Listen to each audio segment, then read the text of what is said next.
Hello, what's up sa inyo guys? Naalala ko palang sabi ng tatay ko sa akin dati nung ako'y bata pa na ganitong sabi niya, kung may tinanim, may anihin at may uulamin. Yan ang sinabi ng tatay ko, kaya ang ginawa ko, tanim ako ng kahit konting tanim lang dito sa gilid ng aming bahay. Kaya tignan nyo naman guys, namunga yung kalabasa na aking itinanim. Mga ilang buwan pa lang yan, pero grabe, sa sobrang excited ko na mag-harvest, kinuha ko na para ilagay sa tinolang manok. Kinuha ko na yung mga bulaklak ng kalabasa tsaka mga ubot kung tawagin, o kaya talbos sa Tagalog. Kinuha ko na lahat para mailagay sa tinolang manok na ulam namin ngayong araw. Tapos may mga sili din dyan guys na nakatago, kaya sinilip-silip ko, baka meron ding mga ano yan, dahon, kaya kinuha ko na rin. Yan, ganyan talaga pag may tanim ka talaga, mayroon kang anihin at meron kang uulamin na gulay. Kaya sa mga gustong magtanim, lalo na kung malawak ang bakuran nyo, magtanim lang kayo ng magtanim para pag gusto nyong fresh na gulay, talagang meron kayong pagkukuhanan ng mga gulay na fresh, gaya sa amin guys.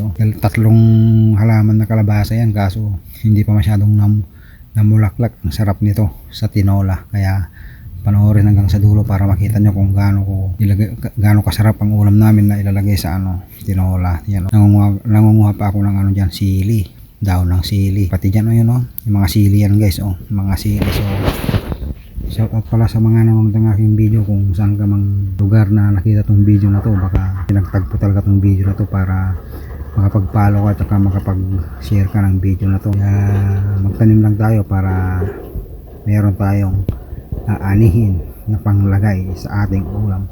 At dali-dali ko na ng lugasan guys para may lagay na natin sa ulam natin na tinolang manok. Siyempre kahit fresh yan, kailangan natin hugasan ng malinis, kasi siyempre may mga dinapon ng mga insekto yan, di ba?